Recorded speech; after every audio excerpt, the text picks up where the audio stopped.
Hello guys, before the story starts, I want to tell you that my previous channel has been hacked and this is my new channel. Please support and subscribe this channel. Let's start the story. I'm Maria Dalton, about to turn 27 this year, and I've been happily married for 5 years. My son, Martin, just celebrated his 4th birthday. Initially, I worked full-time after tying the knot, but now I balance part-time work at the same company.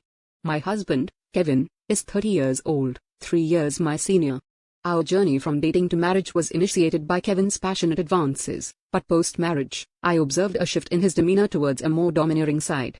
Kevin has a 20-year-old sister named Jane Dalton, and their age gap seems to contribute to a somewhat indulgent relationship on Kevin's part. Before marriage, I didn't mind Jane's frequent visits and assumed they got along well. However, after tying the knot, I started noticing changes in her behavior. Jane often drops by unannounced at any time and expects to be served without ever bringing a token of appreciation. Kevin, rather than addressing the situation, expects me to accommodate her demands. Jane acts as though I'm invisible, addressing only Kevin with a casual "brother, I'm here again." Despite not preparing for an additional guest, I end up serving dinner to Jane. Kevin, instead of understanding, blames me aloud, insisting I should have been more considerate. Despite Jane's verbal apologies, it's evident she relishes Kevin's preferential treatment.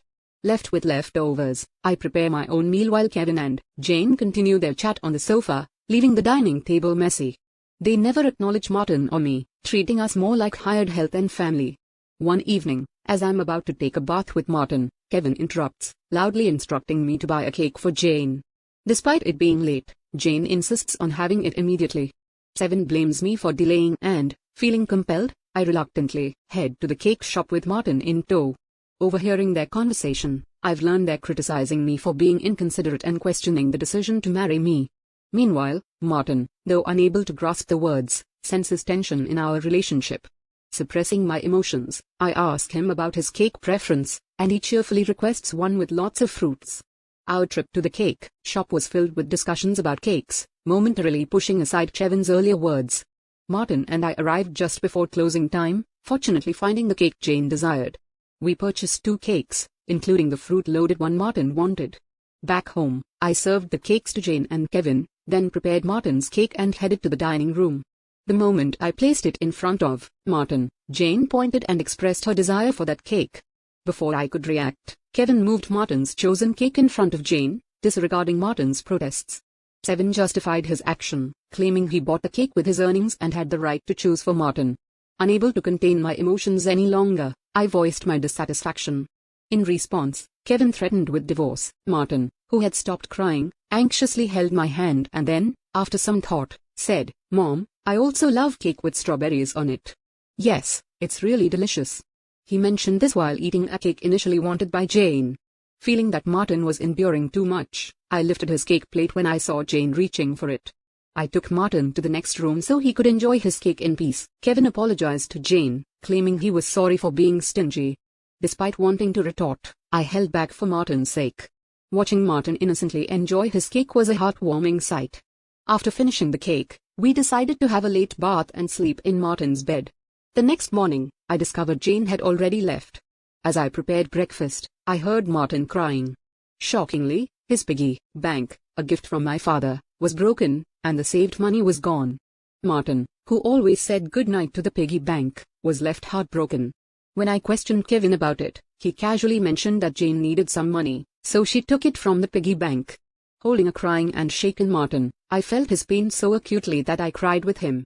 It was painful to witness Kevin prioritizing and caring for his sister more than our son. Expressing my anger and sadness, I confronted Kevin, breaking my usual silence on arguments in front of Martin. Kevin, without a word, went to the bedroom and returned with something shocking in hand: divorce papers.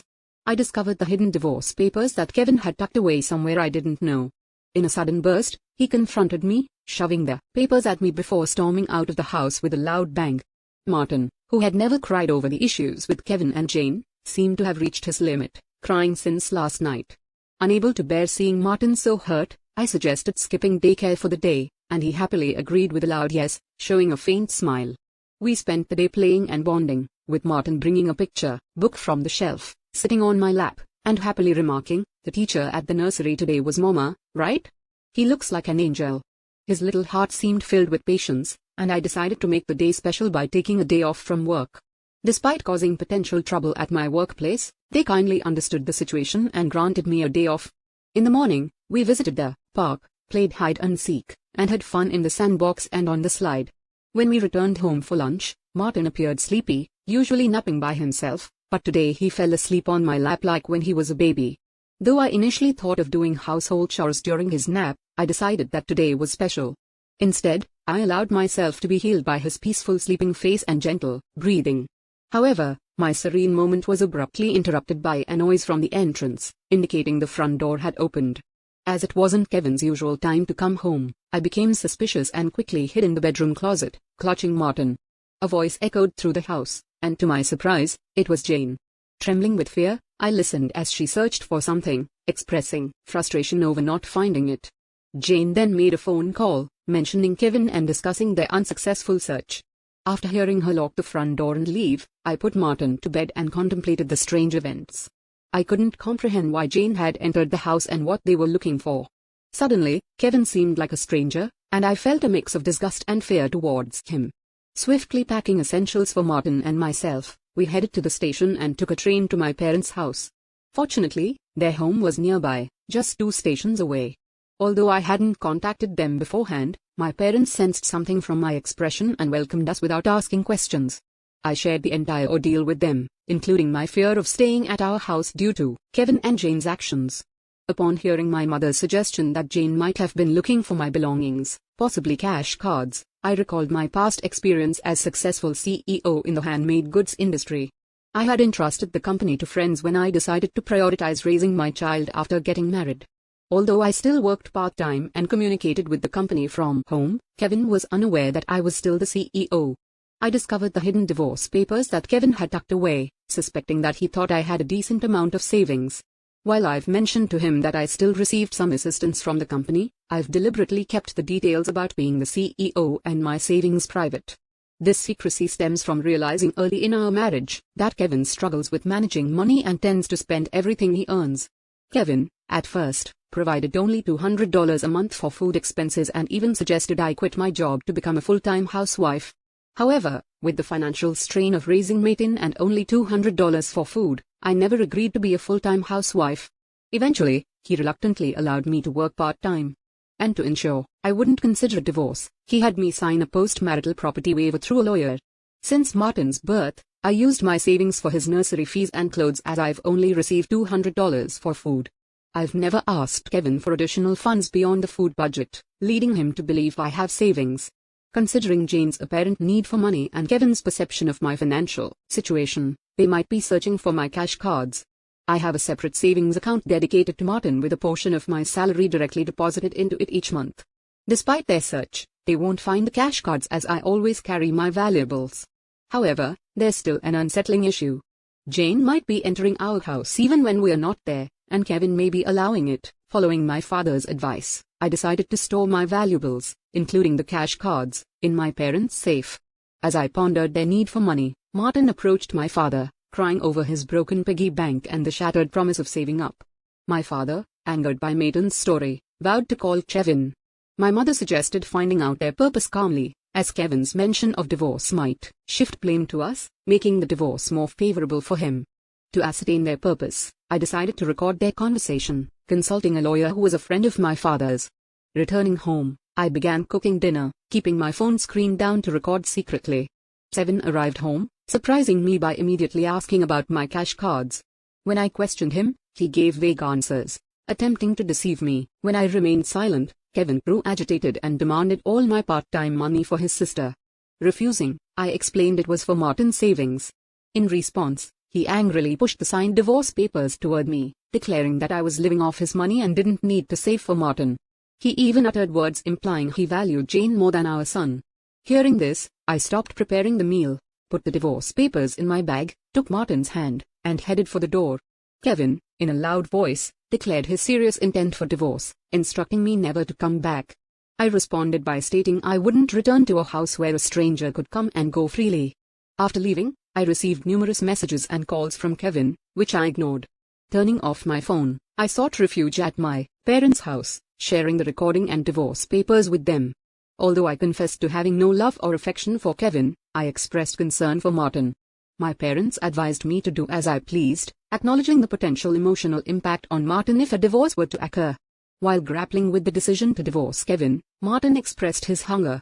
My mother, seeing my distress, kindly made him hamburgers, his favorite dish. Overwhelmed with emotions, tears welled up in my eyes as my mother told Martin with a warm smile that she prepared the hamburgers so that he and I could visit whenever we wanted. Taking a bite, Martin exclaimed with joy, praising Grandma's hamburgers and expressing a desire to eat them every day. I responded, saying it's because the hamburger contains the love I have for him, and he, in a touching gesture, took a big bite and offered it to me. Moved by Martin's kindness, my tears couldn't be held back, and even though I tried to stop them, they persisted. My father, noticing Martin's concern, reassured him that my tears were of happiness, not sadness. Hearing this, Martin, in a moment of understanding, hugged me, and my father's eyes turned bright red. Realizing the blessing of being with family, I remarked to Martin that family is precious. Surprised, he questioned if Dad had mentioned that only Jane was family. My father gently confirmed it, but then asked Martin if he wanted to live with them as family. With a laugh, Martin happily agreed, making everyone smile naturally. Despite contemplating divorce, the meal felt so happy that I finally decided to part ways with Kevin. I planned to inform Martin about it, and even though discussing it weighed heavily on my heart, Martin seemed to grasp the situation. Happily, he expressed the desire to live as a family, embracing the pet dog and calling him his younger brother despite the dog being older. Preparations for the divorce began, starting with contacting a lawyer who was a friend of my father.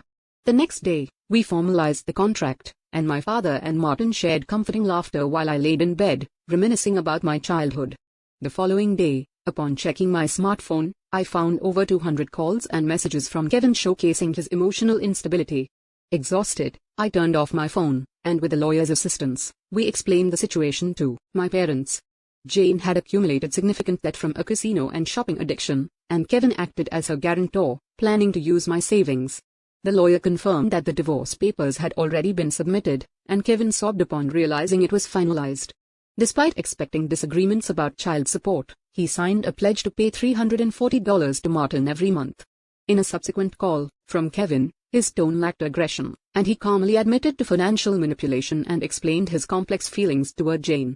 I firmly asserted my decision not to reconsider and heard his faint sobbing before he wished me happiness and hung up. Remaining strong until the end, I discussed future plans with my parents and decided to stay with them until Martin grows up. I resumed my role as a company president and later learned that Kevin and Jane had informed their parents about the divorce and debt, resulting in disownment. Today, I find happiness being with my family,